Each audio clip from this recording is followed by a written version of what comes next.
A Gênese, obra de Allan Kardec, 14ª parte.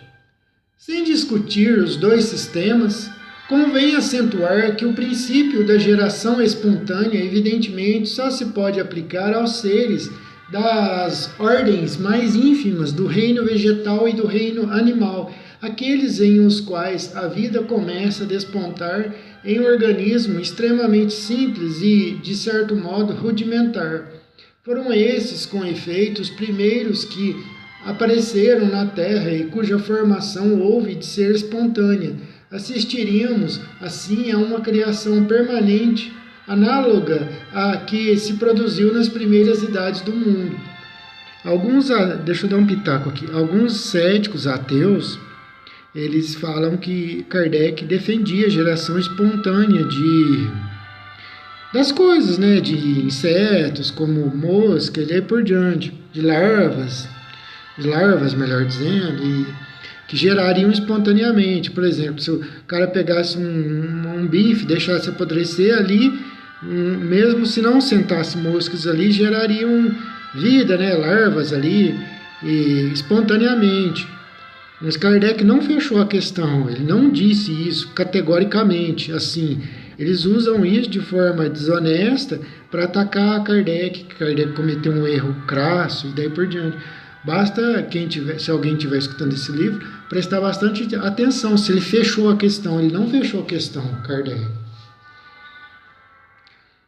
Sem discutir os dois sistemas, convém que o princípio da geração espontânea, evidentemente, só se pode aplicar aos seres das ordens mais ínfimas do reino vegetal e do reino animal, aqueles em os quais a vida começa a despontar em um organismo extremamente simples e, de certo modo, rudimentar. Foram esses, com efeito, os primeiros que apareceram na Terra e cuja formação houve de ser espontânea. Assistiríamos sim a uma criação permanente, análoga à que se produziu nas primeiras idades do mundo.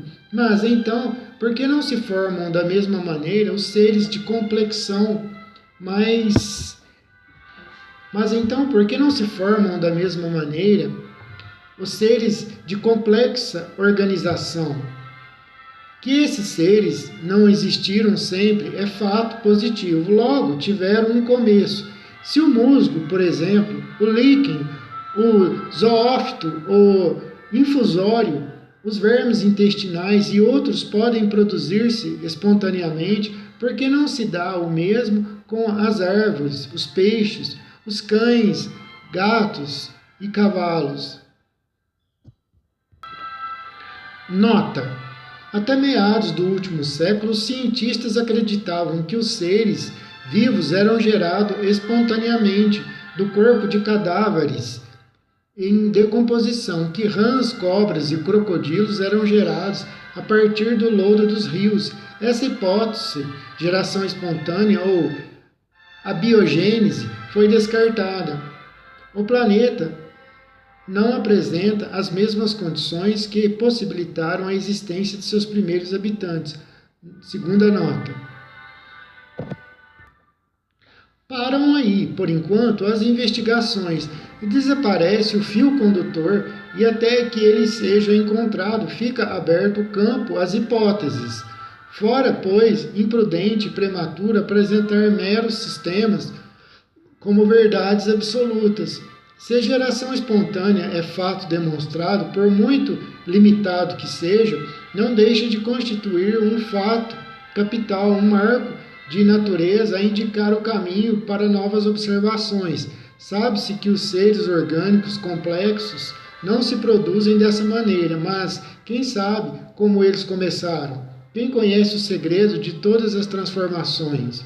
Vendo o carvalho sair da glande, quem pode afirmar que não existia um laço misterioso entre o pólipo e o elefante? No estado atual dos nossos conhecimentos, não podemos estabelecer a teoria da geração espontânea permanente, senão como hipótese, mas como hipótese provável e que um dia talvez tome lugar entre as verdades científicas incontestes. Vou reler aqui, para se um dia ateu que fala que Kardec era defensor ferrenho da geração espontânea, para ele prestar bem atenção. No estado atual dos nossos conhecimentos, não podemos estabelecer a teoria da geração espontânea permanente, senão como hipótese, mas como hipótese provável e que um dia talvez tome lugar entre as verdades científicas incontestes. Ele não fechou questão, ele não garantiu, ele não diz 100% de certeza. Ele tratou como uma hipótese, ele acreditava nisso até. Sim, Kardec acreditava, mas não como... mas por que os espíritos não disseram para ele que não existe geração espontânea? Porque os espíritos não vão passar o carro na frente dos bois.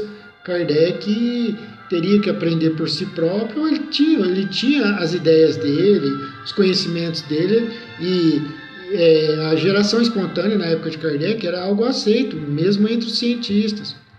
E Kardec tinha o conhecimento dele, o livre-arbítrio dele de acreditar no que ele teria. Os espíritos não vêm falar, você está errado, é assim, assim, assado. Porque os espíritos sabem que tudo tem seu tempo. Os espíritos não vêm nos ensinar coisas que cabem a nós aprendermos. Eles vêm pegar nas nossas mãos e ajudar a nossa caminhada. Eles não vêm nos carregar no colo, eles não vêm nos dar tudo mastigado. Eles não vêm pescar para nós, eles ensinam a gente pescar, dá uma pista aqui e outra ali, mas eles não vêm fazer um trabalho que cabe ao homem fazer. Escala dos seres orgânicos.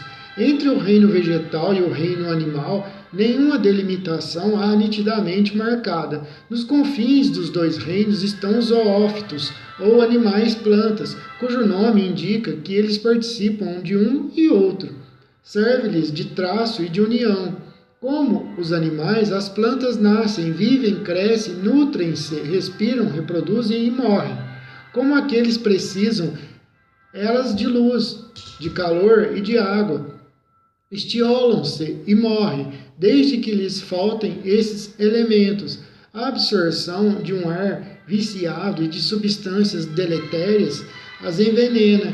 Oferecem como caráter distintivo mais acentuado conservarem-se presas ao solo e tirarem dele a nutrição sem se deslocarem.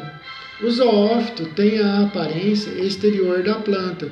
Como planta, mantém-se preso ao solo. Como animal, a vida nele se acha mais acentuada. Tira do meio ambiente a sua alimentação. Nota da editora. Atualmente temos a teoria da evolução química ou molecular, que postula que a vida surgiu a partir do processo de evolução química de compostos orgânicos, dando origem a moléculas orgânicas e depois as primeiras e mais simples formas de vida. Nota de Allan Kardec, Revista Espírita, julho de 1868, o desenvolvimento da teoria da geração espontânea. Artigo, a geração espontânea e a gênese. Um degrau acima, o animal é livre e procura os alimentos. Em primeiro lugar, vêm as inúmeras variedades de pólipos, de corpos gelatinosos, sem órgãos bem definidos, só diferindo das plantas pela faculdade da locomoção. Seguem-se na ordem do desenvolvimento dos órgãos, da atividade vital e do instinto os eumintons, ou vermes intestinais, os molúsculos, animais carnudos, sem ossos, alguns deles nus, como as lesmas, os polvos, outros providos de conchas, como o caracol, a ostra, os crustáceos, cuja pele é revestida de uma crosta dura, como o caranguejo, a lagosta, os insetos aos quais a vida assume prodigiosa atividade e se manifesta um instinto engenhoso, como a formiga, a abelha, a aranha. Alguns se metamorfoseiam, como a lagarta, que se transforma em elegante borboleta. Vem depois a ordem dos vertebrados, animais de esqueleto ósseo, onde se abrange os peixes, répteis, os pássaros, seguem-se por fim os mamíferos, cuja organização é a mais completa. Se considerarem apenas os dois pontos extremos da cadeia, nenhuma analogia aparente haverá, mas se passar de um anel a outro, sem solução de continuidade, chega-se sem transição brusca da planta aos animais vertebrados. Compreende-se, então, a possibilidade de que os animais de organização complexa não sejam mais do que uma transformação ou, se quiserem, um desenvolvimento gradual, a princípio insensível, da espécie imediatamente inferior e assim sucessivamente até o primitivo ser elementar. Entre a glande e o carvalho é grande a diferença, entretanto, se acompanharmos passo a passo o desenvolvimento da glande, chegaremos ao carvalho e assim já não nos admiraremos tanto de que este proceda de tão pequena semente. Ora, se a glande encerra em latência os elementos próprios à formação de uma árvore gigantesca, por que não se daria o mesmo do ácaro ao elefante? De acordo com o que fica dito, percebe-se que não exista geração espontânea senão para os seres orgânicos elementares. As espécies superiores seriam produto das transformações sucessivas desses mesmos seres realizadas à proporção que as condições atmosféricas se lhes foram tornando propícias, adquirindo cada espécie a faculdade de reproduzir-se. Os cruzamentos acarretaram inúmeras variedades. Depois, uma vez instalada em condições favoráveis, quem nos diz que os germes primitivos, de onde ela surgiu, não desapareceram para sempre por inúteis? Quem nos diz que o nosso ácaro atual seja idêntico ao que, de transformação em transformação, produziu o elefante? Explica-se-ia assim porque não há geração espontânea entre os animais de complexa organização. Esta teoria, sem estar admitida ainda de maneira definitiva, é a que tende, evidentemente, a predominar-se hoje na ciência. Os observadores sérios aceitam-na como a mais racional. O homem corpóreo. Do ponto de vista corpóreo e puramente anatômico, o homem pertence à classe dos mamíferos, dos quais unicamente difere por alguns matizes na forma exterior. Quanto ao mais, a mesma composição de todos os animais, os mesmos órgãos, as mesmas funções e os mesmos modos de nutrição, de respiração, de secreção, de reprodução. Ele nasce, vive e morre nas mesmas condições, e quando morre, seu corpo se decompõe como tudo o que vive. Não há em seu sangue, na sua carne, em seus ossos, um átomo diferente dos que se encontram no corpo dos animais. Como estes, ao morrer, o homem reconstitui a terra, o oxigênio, o hidrogênio, o azoto e o carbono que se haviam combinado para formá-lo. E esses elementos, por meio de novas combinações, vão formar outros corpos minerais, vegetais e animais. É tão grande a analogia que suas funções orgânicas são estudadas em certos animais, quando as experiências não podem ser feitas nele próprio. Na classe dos mamíferos, o homem pertence à ordem dos bimanos. Logo abaixo dele vem os quadrumanos, animais de 4 mãos ou macacos, alguns dos quais, como o orangotango, o chimpanzé, o jocó, têm certos ademanes do homem, a tal ponto que por muito tempo foram denominados homens das florestas. Como homem, esses macacos caminham eretos, usam cajados, constroem choças e levam à boca com a mão os alimentos, sinais característicos. Por pouco que se observe a escala dos seres vivos, do ponto de vista do organismo, é-se forçado a reconhecer que desde o líquen até a árvore e desde o zoófito até o homem, há uma cadeia que se eleva gradativamente, sem solução de continuidade, e seus anéis todos têm um ponto de contato com o anel precedente. Nota: Nome de origem banto ou sudanesa, dado por alguns autores ao chimpanzé e ao orangotango, ou aos mamíferos antropomorfos em geral. Acompanhando-se passo a passo a série dos seres, dir-se-ia que cada espécie é um aperfeiçoamento, uma transformação da espécie imediatamente inferior, visto que são idênticas às dos outros corpos, as condições do corpo do homem, química e constitucionalmente, visto que ele nasce, vive e morre da mesma maneira, também nas mesmas condições que os outros, se há de ele ter formado. Ainda que isso lhe fira o orgulho, tem o homem que se resignar a não ver no seu corpo material mais do que o último anel da animalidade na terra. Aí está o inexorável argumento dos fatos, contra o qual seria inútil protestar. Todavia, quanto mais o corpo diminui de valor aos seus olhos, tanto mais cresce de importância o princípio espiritual. Se o primeiro o nivela ao bruto, o segundo o eleva incomensuravelmente às alturas. Vemos o limite extremo do animal, não vemos o limite a que chegará o espírito do homem. O materialismo pode, por aí, ver que o espiritismo, longe de temer as descobertas da ciência e o seu positivismo, lhe vai ao encontro e os provoca por possuir a certeza de que o princípio espiritual, que tem essência própria em cada, nada pode com ela sofrer. O espiritismo marcha ao lado do materialismo no campo da matéria, admite tudo o que o segundo admite, mas avança para além do ponto onde este último, o materialismo, para. O espiritismo e o materialismo são como dois viajantes que caminham juntos, partindo de um mesmo ponto. Chegados a certa distância, diz um: não posso ir mais longe. O outro prossegue e descobre um novo mundo.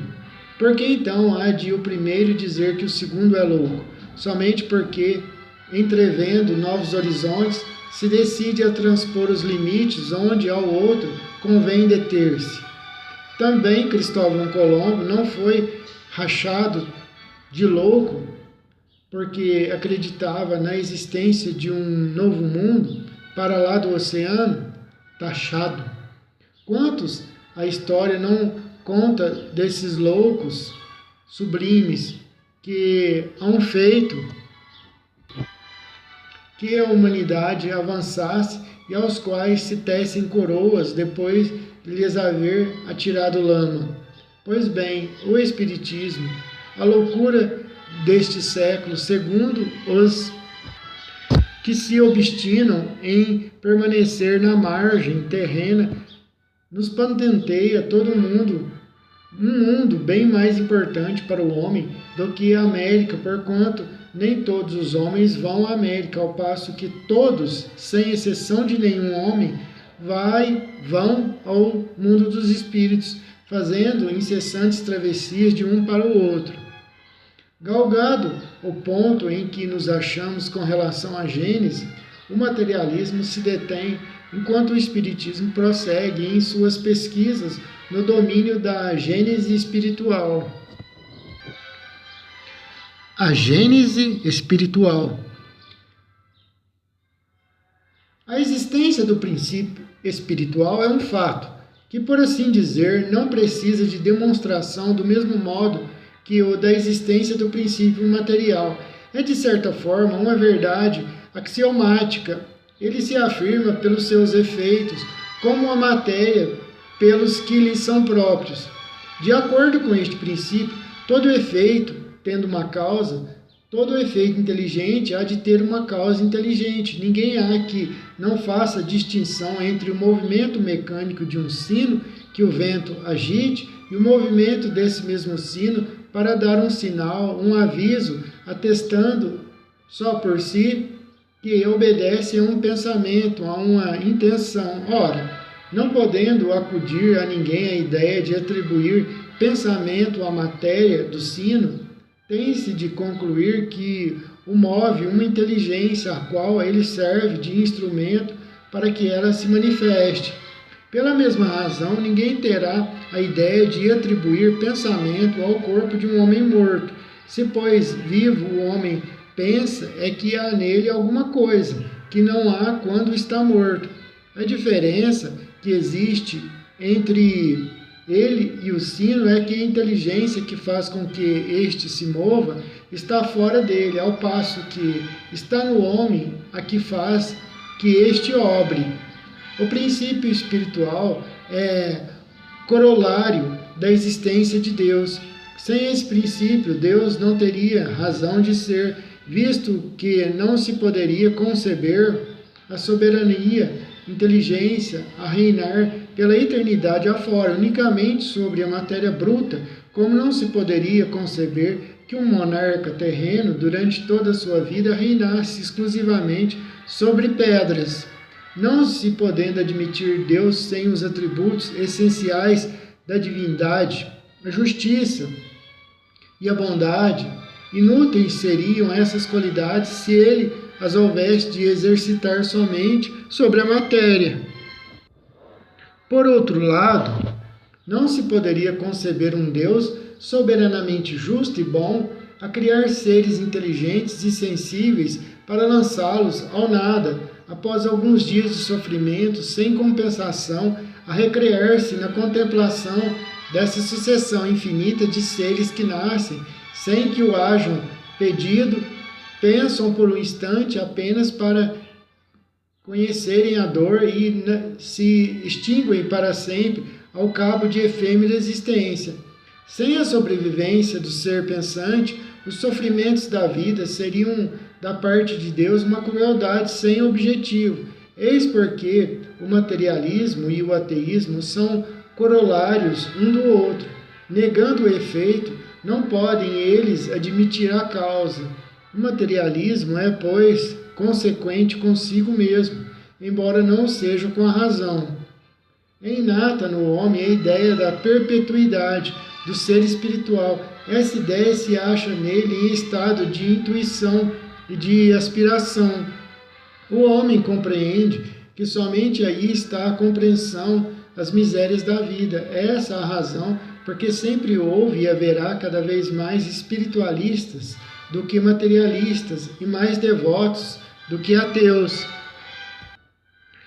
A ideia intuitiva e a força do raciocínio, o Espiritismo junta a sanção dos fatos, a prova material da existência do ser espiritual, da sua sobrevivência, da sua imortalidade, da sua individualidade. Torna precisa e define o que aquela ideia tinha de vago e de abstrato, mostra o ser inteligente a atuar fora da matéria, quer depois, quer durante a vida do corpo. São a mesma coisa o princípio espiritual e o princípio vital. Partindo, como sempre, da observação dos fatos, diremos que, se o princípio vital fosse inseparável do princípio inteligente, haveria certa razão para que os confundíssemos, mas, havendo como há seres que vivem e não pensam, quais as plantas, corpos humanos que ainda se revelam animados de vida orgânica quando já não há qualquer manifestação de pensamento, uma vez que no ser vivo produzem movimentos vitais independentes de qualquer intervenção da vontade, que durante o sono a vida orgânica se conserva em plena atividade, enquanto a vida intelectual, por nenhum sinal exterior, se manifesta, é cabível se admita que a vida orgânica reside num princípio inerente à matéria independente da vida espiritual que é inerente ao espírito. Ora, desde que a matéria tem uma vitalidade independente do espírito e que o espírito tem uma vitalidade independente da matéria, evidente se torna que essa dupla vitalidade repousa em dois princípios diferentes. Terá o princípio espiritual sua fonte de origem no elemento cósmico universal? Será ele apenas uma transformação, um modo de existência desse elemento, como a luz, a eletricidade, o calor, etc.? Se fosse assim, o princípio espiritual sofreria as vicissitudes da matéria, extinguir-se-ia pela degradação como o princípio vital. Momentânea seria, como a do corpo, a existência do ser inteligente, que então, ao morrer, volveria ao nada, ou que daria na mesma ao todo universal. Seria, numa palavra, a sanção das doutrinas materialistas. As propriedades sui generis peculiares que se reconhecem ao princípio espiritual provam que ele tem existência própria, pois que, se sua origem estivesse na matéria, aquelas propriedades lhe faltariam. Desde que a inteligência e o pensamento não podem ser atributos da matéria, chega-se remontando dos efeitos à causa à conclusão de que o elemento material e o elemento espiritual são os dois princípios constitutivos do universo.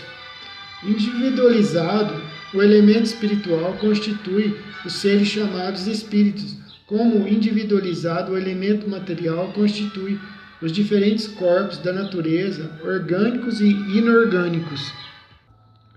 Admitindo o ser espiritual e não podendo ele proceder da matéria, qual a sua origem, seu ponto de partida, por assim dizer? Aqui falecem absolutamente os meios de investigação, como para tudo o que se diz respeito à origem das coisas. O homem apenas pode comprovar o que existe. Acerca de tudo mais, apenas lhe é dado formular hipóteses, e quer porque esse conhecimento esteja fora do alcance da sua inteligência atual, quer porque ele seja inútil ou prejudicial presentemente. Deus não lhe outorga, nem mesmo pela revelação. O que Deus permite que seus mensageiros lhe digam, e que, aliás, o próprio homem pode deduzir do princípio da soberana justiça, atributo essencial da divindade é que todos procedem do mesmo ponto de partida, que todos são criados simples e ignorantes, com igual aptidão para progredir pelas suas atividades individuais, que todos atingirão o grau máximo da perfeição com seus esforços pessoais, que todos, sendo filhos do mesmo Pai, são objeto de igual solicitude por parte de Deus, que nenhum há mais favorecido ou melhor dotado do que os outros, nem dispensado do trabalho imposto aos demais para atingirem a meta. Ao mesmo tempo que criou, desde toda a eternidade, mundos materiais, Deus ha criado desde toda a eternidade seres espirituais. Se assim não fora, os mundos materiais careceriam de finalidade. Mais fácil seria conceberem-se os seres espirituais sem os mundos materiais, do que estes últimos sem aqueles. Os mundos materiais é que teriam de fornecer os seres espirituais elementos de atividade para o desenvolvimento de suas inteligências. Progredir é condicional normal dos seres espirituais, e a perfeição relativa, o fim que lhes cumpre alcançar. Ora, havendo Deus criado desde toda a eternidade e criado incessantemente, também desde toda a eternidade tem havido seres que atingiram o ponto culminante da escala. Antes que existisse a Terra, mundos sem conta haviam sucedido a mundos, e quando a Terra saiu do caos dos elementos, o espaço estava povoado de seres espirituais em todos os graus de adiantamento, desde os que surgiam para a vida até os que, desde toda a eternidade, haviam tomado lugar entre os puros espíritos, vulgarmente chamados anjos. Deixa eu dar um pitaco aqui, é muito interessante, né, se a gente for pensar nisso. Deus é eterno. Quando falamos de eterno, a nossa mente ela fica conturbada, ela fica perdida. Ela não tem onde, entre aspas, onde se apoiar quando falamos de eternidade, porque nós não entendemos isso. Como? Aí alguns falam, quem criou Deus? Deus, ele está fora do tempo, ele é atemporal. O tempo é obra de Deus, o tempo é uma criação do nosso Pai, de Deus. Ele é uma criação de Deus, ele é criatura. Então ele está subordinado a Deus. Então Deus, ele sempre existiu. E não teve criação, ele sempre existiu porque ele é o princípio, o meio e o fim. Ele é tudo. Ele é tudo. E o tempo está subordinado a ele. Então, nós nos perdemos quando vamos falar sobre eternidade, sobre tempo. Então, quando falamos sobre eternidade, não é 1000 anos, não é apenas 1 milhão de anos, não é apenas que seja 1 bilhão de anos, nem 1 trilhão de anos, nem 1 quatrilhão de anos, nem 1 quintilhão de anos, nem 1 sextilhão de anos e por aí vai. Quando falamos sobre eternidade, nós falamos sobre eternidade. E olha, Deus sempre criou. Então, obviamente, onde eu quero chegar? Existem civilizações infinitamente, mas assim, não tem nem comparação, mais adiantadas que nós, em relação a tudo, moral, tecnologicamente falando. Por isso que eu acredito que somos visitados por seres extraterrestres. Ah, mas e as distâncias? O universo são distâncias. Não, mas os seres do universo eles não vão viajar como nós. Até aqui na Terra já ocorreram experimentos de teletransportar partículas com algum sucesso. Agora imagina uma civilização que esteja apenas 500 anos à nossa frente, tecnologicamente falando. E uma que esteja há 10 mil anos à nossa frente, tecnologicamente falando. E uma que esteja há 100 mil anos, há 1 milhão de anos, tecnologicamente falando. Imagina todos os conhecimentos dessas civilizações, que são infinitas civilizações. E como existem também, e uma que esteja 1 bilhão de anos à nossa frente, tecnologicamente falando, que já avançou em tudo.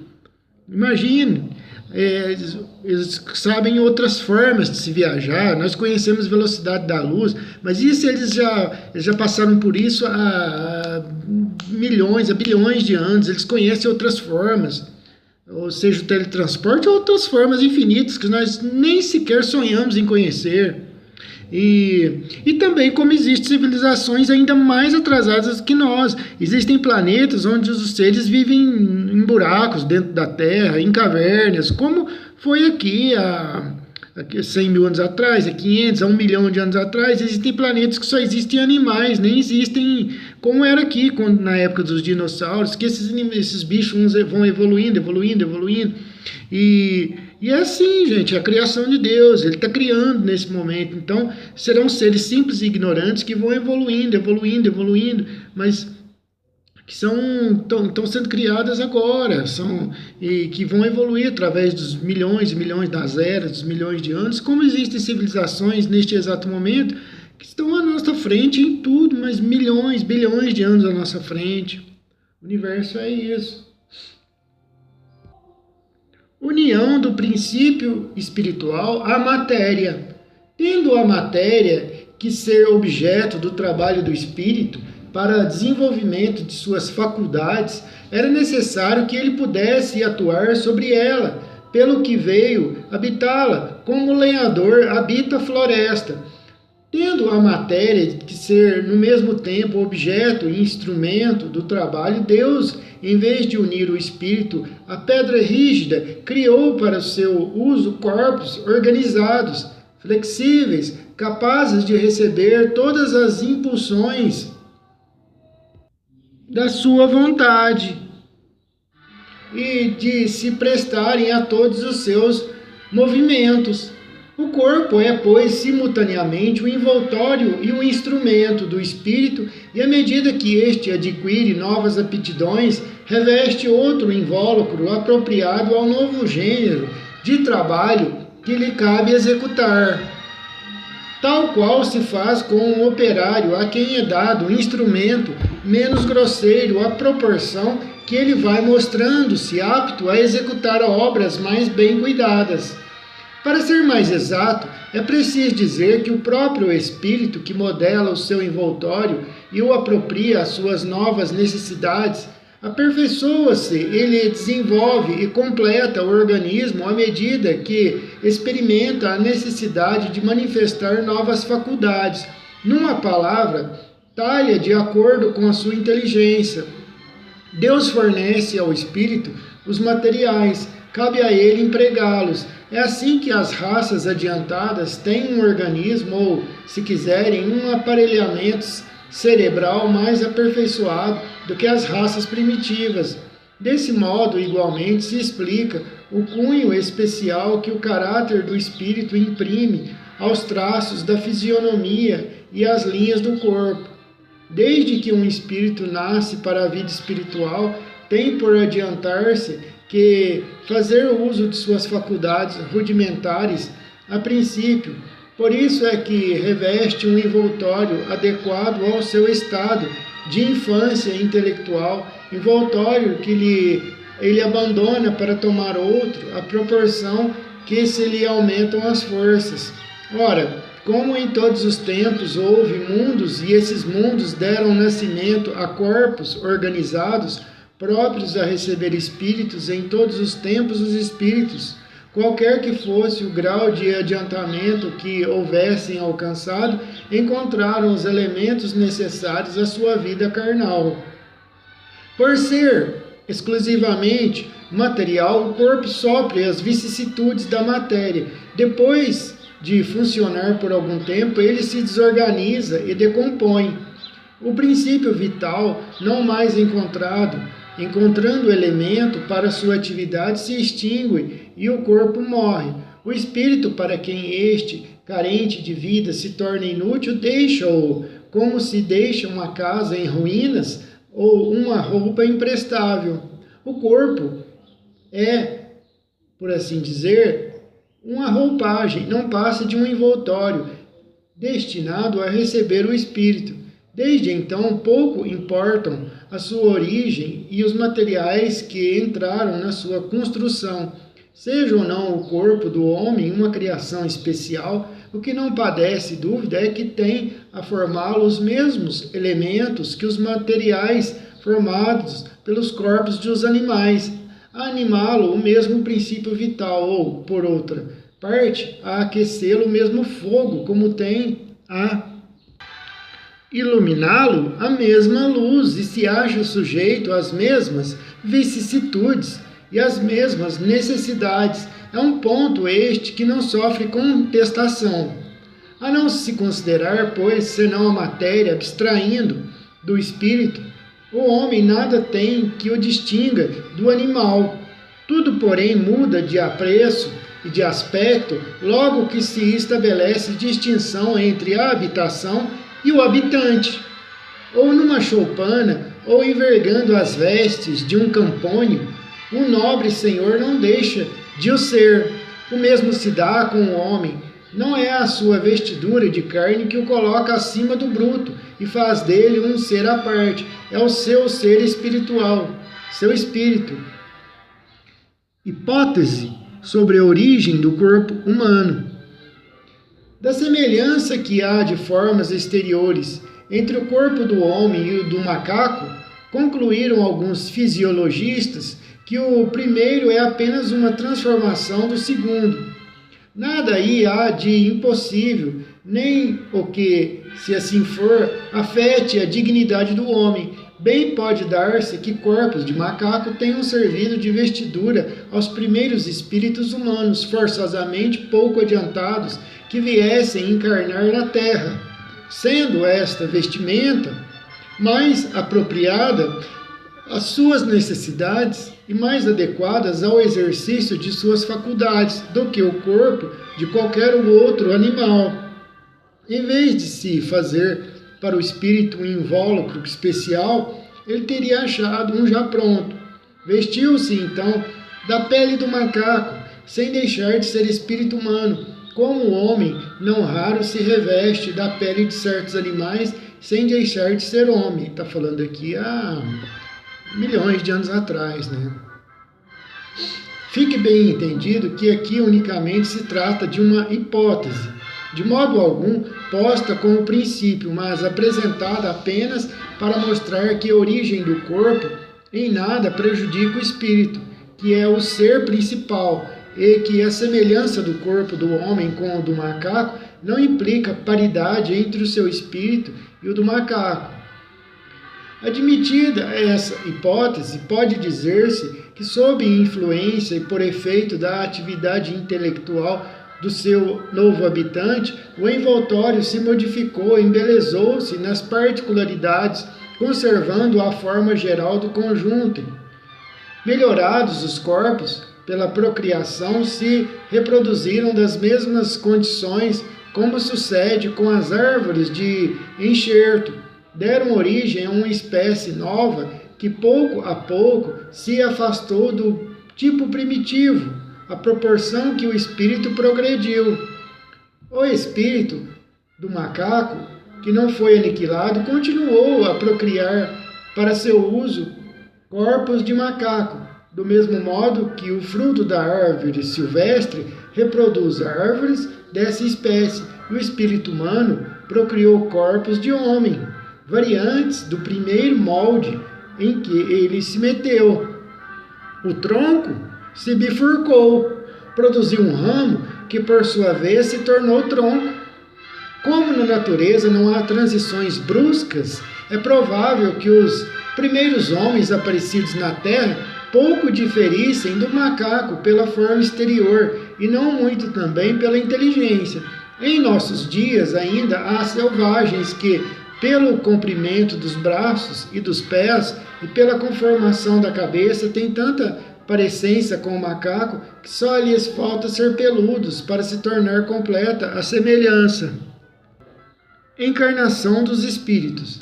O Espiritismo ensina de que maneira se opera a união do espírito com o corpo na encarnação. Deixa eu dar um pitaquinho aqui. Ele está falando aqui de selvagens, ele está falando de corpos, né? Tem corpos que parecem, mesmo de certas pessoas brancas, não importa, tem aqueles braços compridos, assim, parece um pouco macaco. Assim. Está falando que isso rebaixa, ou é melhor, é pior, porque a gente está falando dos corpos, do corpo físico. Pela sua essência espiritual, o espírito é um ser indefinido, abstrato, que não pode ter ação direta sobre a matéria, sendo-lhe indispensável um intermediário, que é o envoltório fluídico, o qual, de certo modo, faz parte integrante dele. É semimaterial esse envoltório, isto é, pertence à matéria pela sua origem e à espiritualidade pela sua natureza etérea. Como toda a matéria, ele é extraído do fluido cósmico universal, que nessa circunstância sofre uma modificação especial. Esse envoltório, denominado perispírito, faz de um ser abstrato do espírito um ser concreto, definido, apreensível pelo pensamento, torna-o apto a atuar sobre a matéria tangível, conforme se dá com todos os fluidos imponderáveis, que são, como se sabe, os mais poderosos motores. O fluido perispíritico, por assim dizer, constitui, pois, o traço de união entre o espírito e a matéria, enquanto aquele se acha unido ao corpo, serve-lhe ele de veículo ao pensamento, para transmitir o movimento às diversas partes do organismo, as quais atuam sobre a impulsão da sua vontade, e para fazer que repercutam no espírito as sensações que os agentes exteriores produzam. Servem-lhe de fios condutores. Os nervos, como no telégrafo, ao fluido elétrico serve de condutor o fio metálico. Quando o espírito tem de encarnar no corpo humano, em vias de formação, um laço fluídico que mais não é do que uma expansão do seu perispírito, o liga ao germe, que o atrai por uma força irresistível, desde o momento da concepção. À medida que o germe se desenvolve, o laço se encurta. Sob a influência do princípio vital e material do germe, o perispírito, que possui certas propriedades da matéria, se une, molécula a molécula, ao corpo em formação, donde o poder dizer que o espírito, por intermédio do seu perispírito, se enraiza, de certa maneira, nesse germe, como uma planta na terra. Quando o germe chega ao seu pleno desenvolvimento, completa é a união. Nasce então o ser para a vida exterior. Por um efeito contrário, a união do perispírito e da matéria carnal que se efetua sob a influência do princípio vital do germe. Cessa desde que esse princípio deixa de atuar em consequência da desorganização do corpo.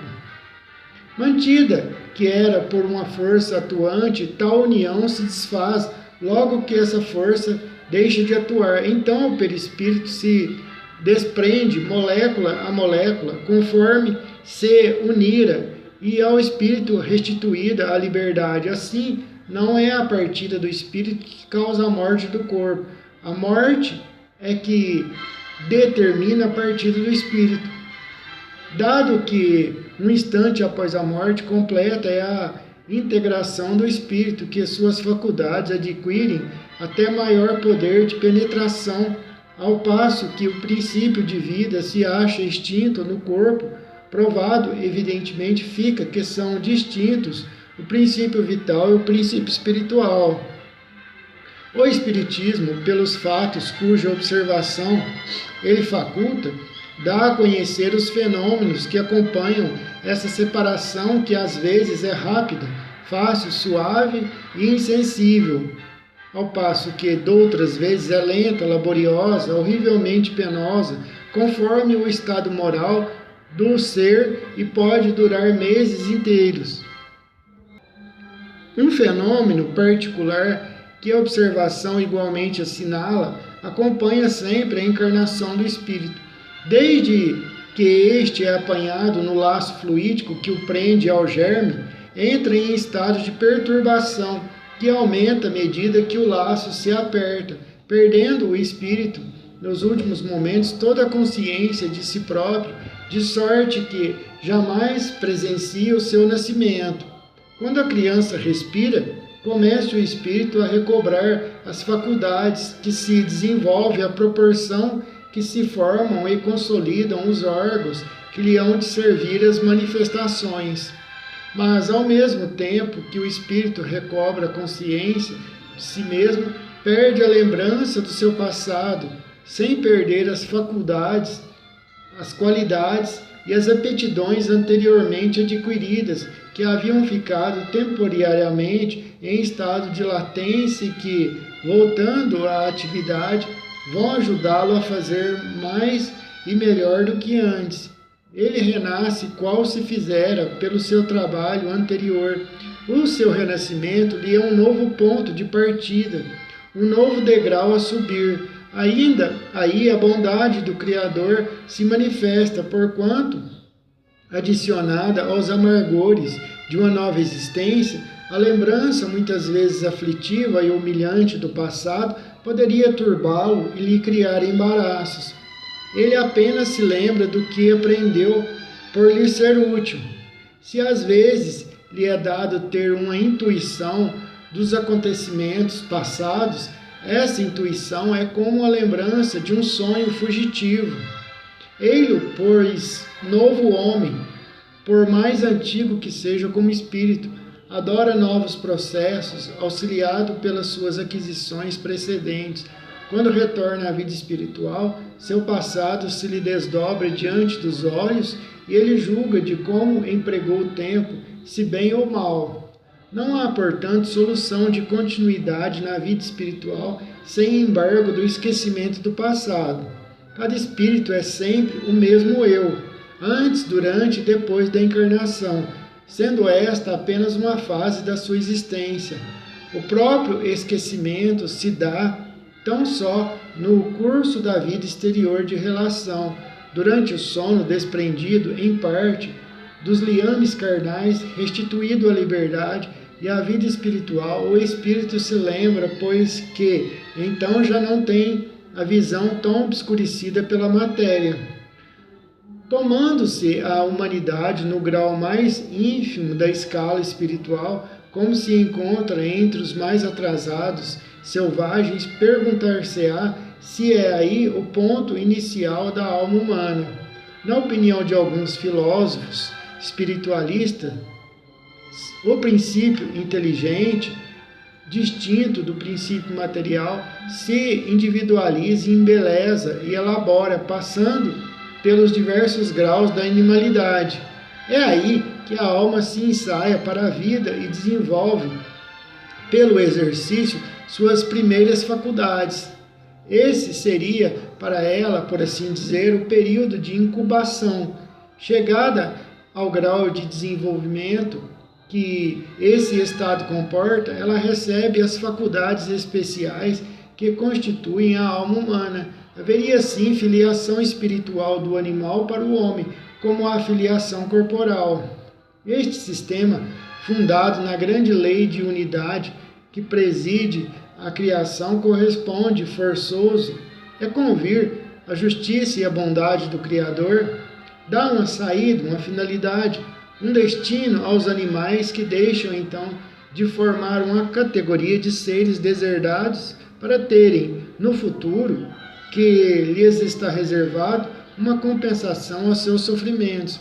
O que constitui o homem espiritual não é a sua origem, são os atributos especiais de que ele se apresenta dotado ao entrar na humanidade, atributos que o transformam, tornando-o um ser distinto, como o fruto saboroso é distinto da raiz amarga que lhe deu origem. Por haver passado pela fieira da animalidade, o homem não deixaria de ser homem. Já não seria animal, como o fruto não é a raiz da árvore, como o sábio não é o feto informe que o pôs no mundo. Mas este sistema levanta múltiplas questões cujos prós e contras não é oportuno discutir aqui, como não é o exame das diferentes hipóteses que se tem formulado sobre este assunto. Sem, pois, pesquisarmos a origem do espírito, sem procurarmos conhecer as fieiras pelas quais haja ele porventura passado, tomamo-lo ao entrar na humanidade, no ponto em que, dotado de senso moral e de livre-arbítrio, começa a pesar-lhe a responsabilidade dos seus atos. A obrigação que tem o espírito encarnado de prover ao alimento do corpo, à sua segurança, ao seu bem-estar, o força a empregar suas faculdades em investigações, a exercitá-las e desenvolvê-las. Útil, portanto, ao seu adiantamento é a sua união com a matéria. Daí o constituir uma necessidade a encarnação. Além disso, pelo trabalho inteligente que ele executa em seu proveito sobre a matéria, auxilia a transformação e o progresso material do globo que lhe serve de habitação.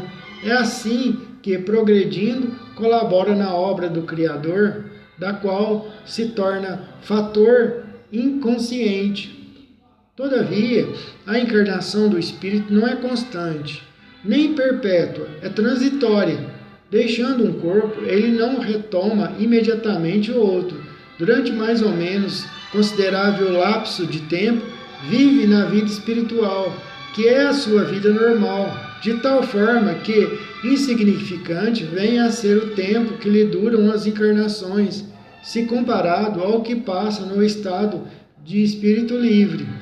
No intervalo de suas encarnações, o espírito progride igualmente, no sentido de que aplica ao seu adiantamento os conhecimentos e a experiência que alcançou no decorrer da vida corporal, examina o que fez enquanto habitou a terra, passa em revista o que aprendeu, reconhece suas faltas, traça novos planos e toma resoluções pelas quais conta guiar-se em nova existência com a ideia de melhor se conduzir.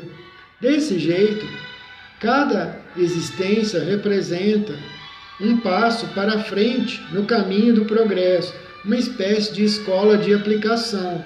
Normalmente, a encarnação não é uma punição para o espírito, conforme pensam alguns, mas uma condição inerente à inferioridade do espírito e um meio de ele progredir.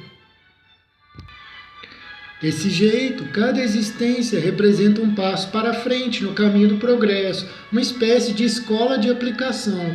Normalmente, a encarnação não é uma punição para o espírito, conforme pensam alguns, mas uma condição inerente à inferioridade do espírito e um meio de ele progredir. À medida que progride moralmente, o espírito se desmaterializa, isto é, depura-se como o subtrair-se à influência da matéria. Sua vida se espiritualiza, suas faculdades e percepções se ampliam, sua felicidade se torna proporcional ao progresso realizado. Entretanto, como atua em virtude do seu livre-arbítrio, pode ele, por negligência ou má vontade, permanecer retardatário. Prolonga, então, conseguintemente, a duração de suas encarnações materiais, que então se lhe tornam uma punição, pois que, por falta sua, ele permanece nas categorias inferiores, obrigado a recomeçar a mesma tarefa.